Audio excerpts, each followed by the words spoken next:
I think over my 25, 27 years, we've become checklist heavy where we have checklists for checklists. I like to slim that down a little bit and really just focus the attention to the stuff that can truly hurt people. We practice energy-based safety. We want to go ahead and manage serious incidents, potential for serious incidents of fatalities. Welcome to the Canary Report, the podcast where risk leaders, safety professionals, and operational executives come for real-world stories and smarter strategies to keep people safe. I'm your host, Michael Zhao. In each episode, I sit down with exceptional leaders who are transforming how risk and safety are managed. Whether you're a leader of a nationwide EH&S program in a high-risk industry, or you champion workplace safety across 200 retail locations, this podcast is for you. Let's get into it. Welcome to the Canary Report, the podcast where risk leaders, safety professionals, and operating executives come for real-world stories and smarter strategies on keeping people safe. I am your host, Michael Zhao, founder and CEO of Yellowbird. Today, joining me is William LePage, the Vice President, Director of Health and Safety for Posillico. I want to welcome you, Bill, and you gave me permission to call you Bill. I introduced you as William, but you are a Bill to your friends, and so thank you for considering me one of those. I don't know if I've earned it yet, but I'll do my best. I want to first kick off with a little bit of your history, and this is a human podcast. It's about the people of safety. It's about what we do to keep people safe, but most importantly, about the operational culture of safety and why what we do is a human-to-human business. So tell us about you, Bill, and your upbringing, your journey into the industry, but also your family and your life. I'd love to hear about whatever you like to inform us about your personal world as well as your professional world. Well, growing up, I came from a large family here on Long Island, New York, one of 7 kids, so 2 brothers, 4 sisters. I grew up in a house, a big Irish household. Ventured out from there and started my own family. I have a wife and 2 daughters and a son. It's always been about family and then children and all about family. That's fantastic. I find that a lot of our guests, when it comes down to it, they are very active family people. And I think the calling of safety, and I really do think it's more than a vocation. I really think it is a calling. It comes back to very centered people around the heart, and family being the main part of all of our hearts, I would hope. It's great to hear. So how many children do you have, and what are their ages? I have 3 children. I have a 23-year-old daughter, 20-year-old son, and a 15-year-old daughter. You've got a sandwich of a dude in between 2 80s. And so your 23-year-old, is she at university? Is she out of it, doing something else? What's she up to? She's doing something else. She has a passion somewhere else. So she tried school, but she has a passion somewhere else. So she's rocking that out. She actually lives out in Las Vegas, so she's doing well there, and she's carving her own path. That's great. And how about your 20-year-old? 20-year-old, he's dabbled in some college, and he's working his way through like I did when I was 20. Working your way through and trying to get through life. Yeah, I hear you. 15-year-old is she's well on her way. She's doing great in school. Avid volleyball player, and just good kids. That's great. I'm very proud of mine as well. My son is a 21-year-old. He just turned 21. Ironically, when we turned 21, everybody wanted to go to the bars. It was so exciting. And he doesn't like to drink, and he loves music. So he's excited that he can go watch bands.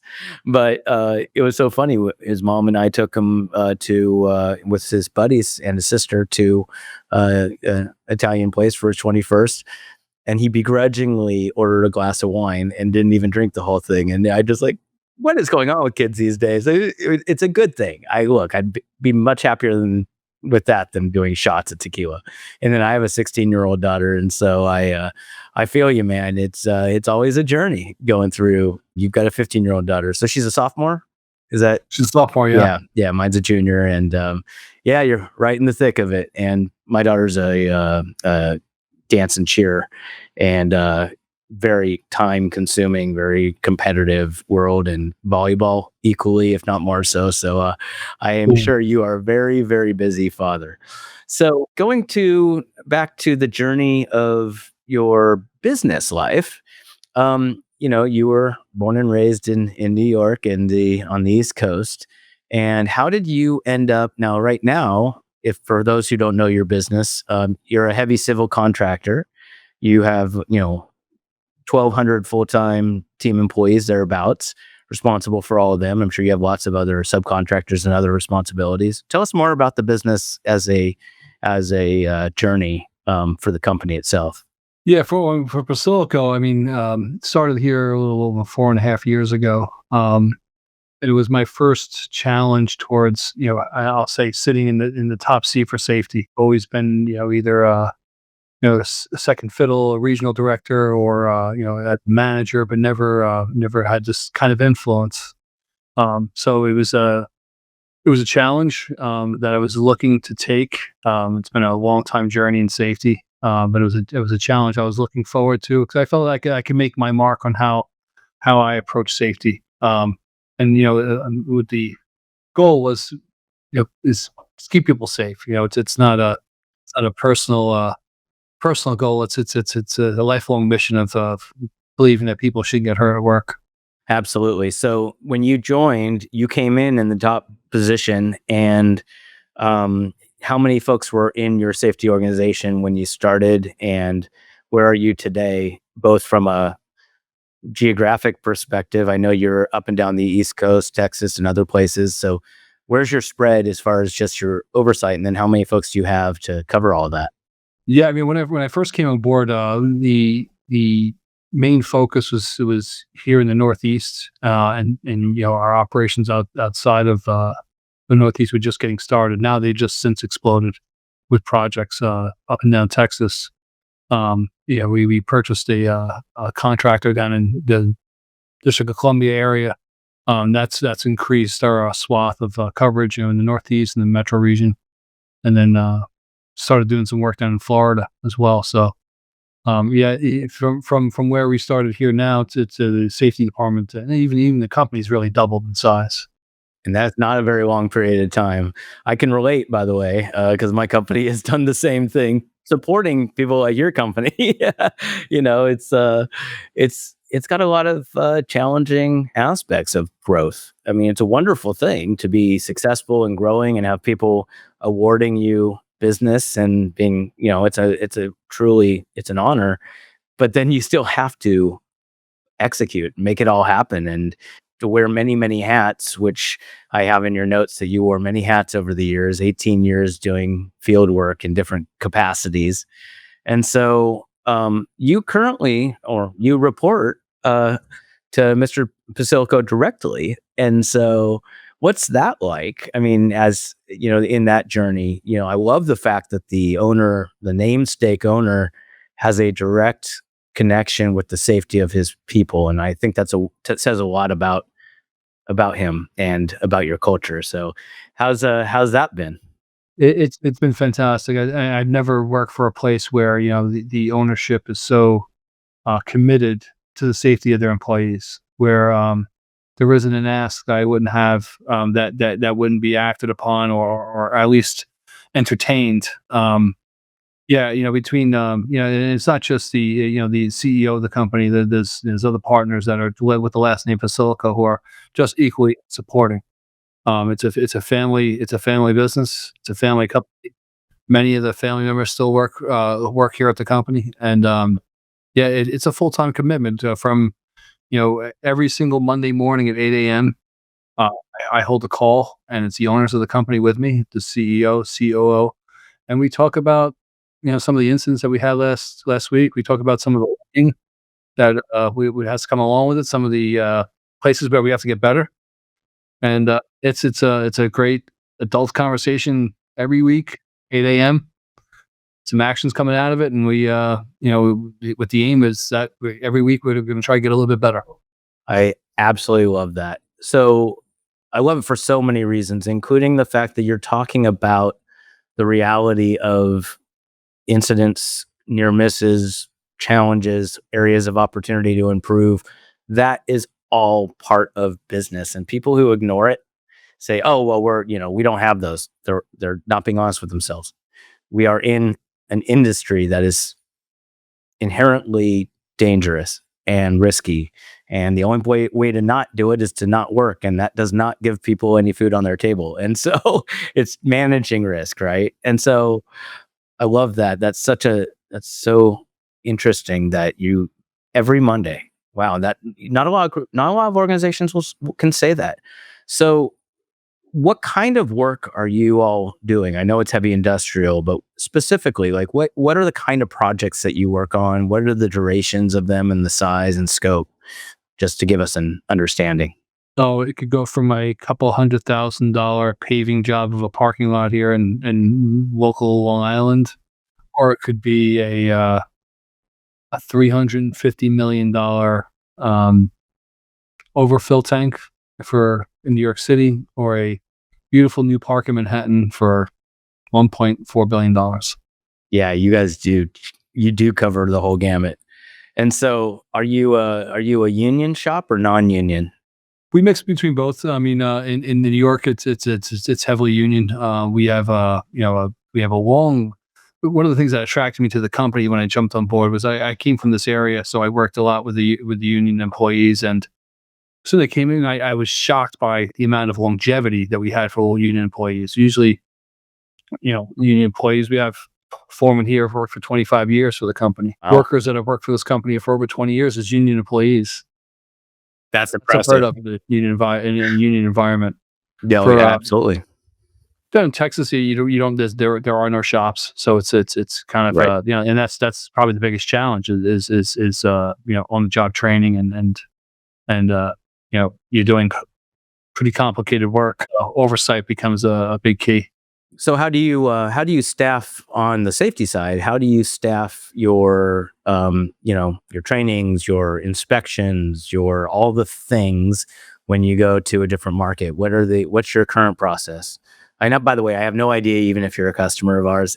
I really don't know, and it doesn't matter to me. But I just want to be clear that you could say you're teeing that up. I'm not, because I really don't know if you guys do work with us. We're dabbling, but currently we're system safety. So if a new project pops up, Mhm. we're building our program based on the hazards and needs of the job site. Right.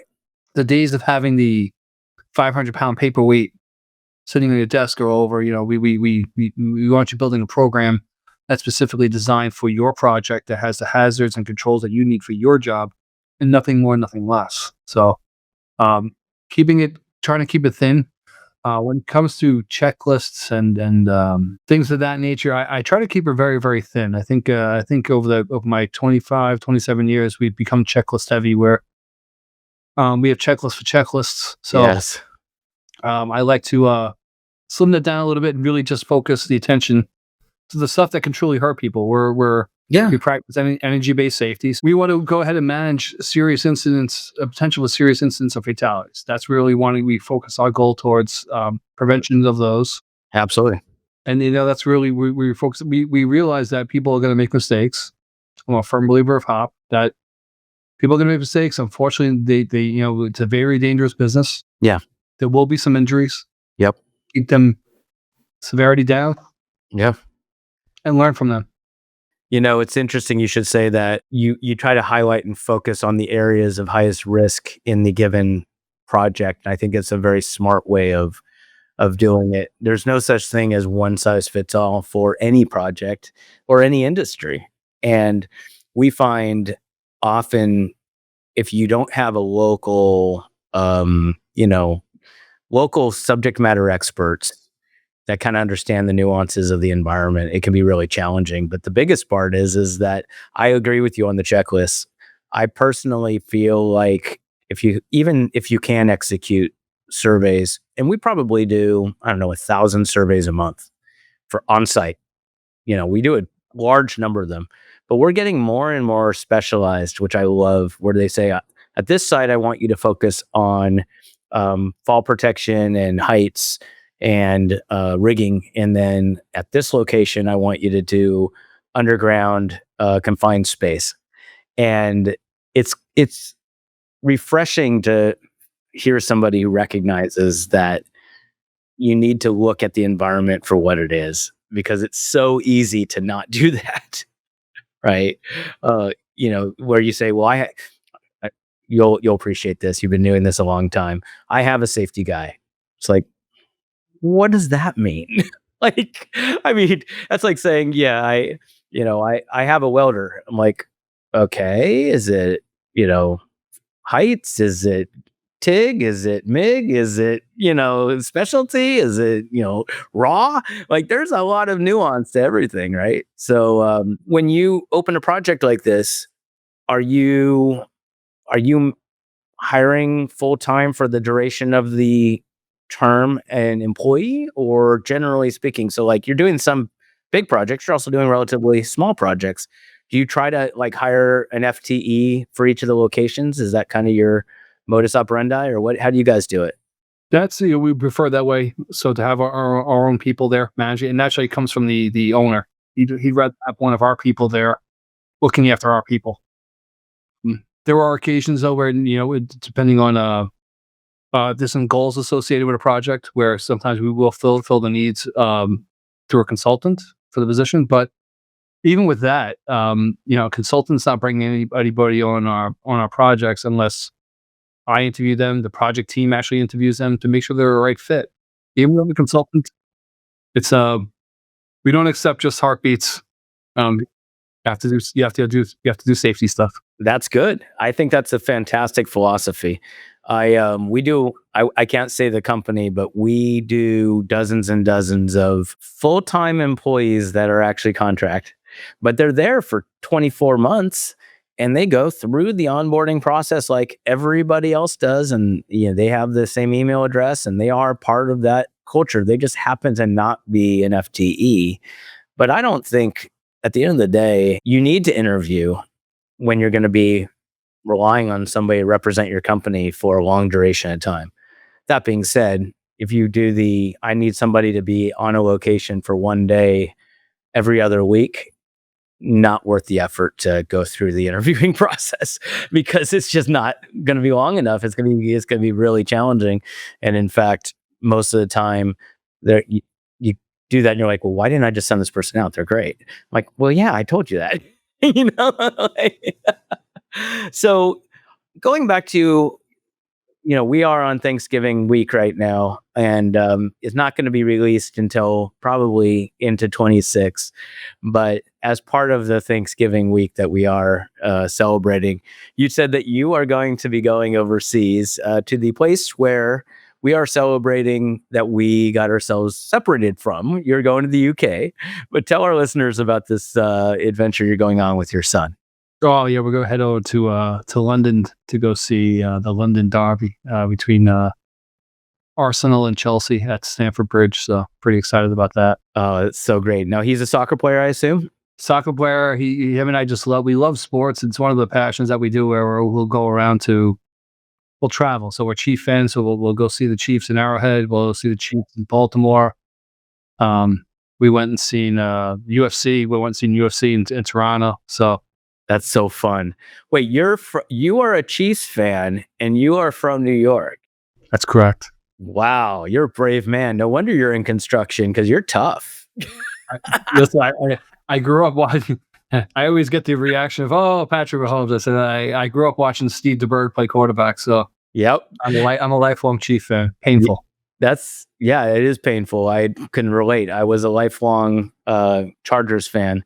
And pretty much they broke my heart for years and years. I was from Southern California, but when the Rams, when I was a little boy, left to go to St. Louis, I never forgave them. Even though they did come back, nope.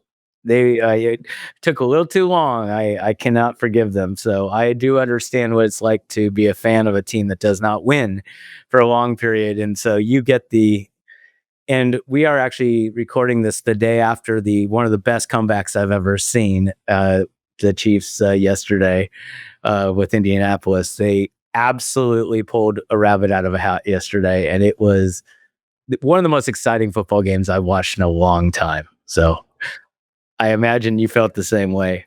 So I guess we're going to close out this conversation with a couple of questions and moments about your journey in safety.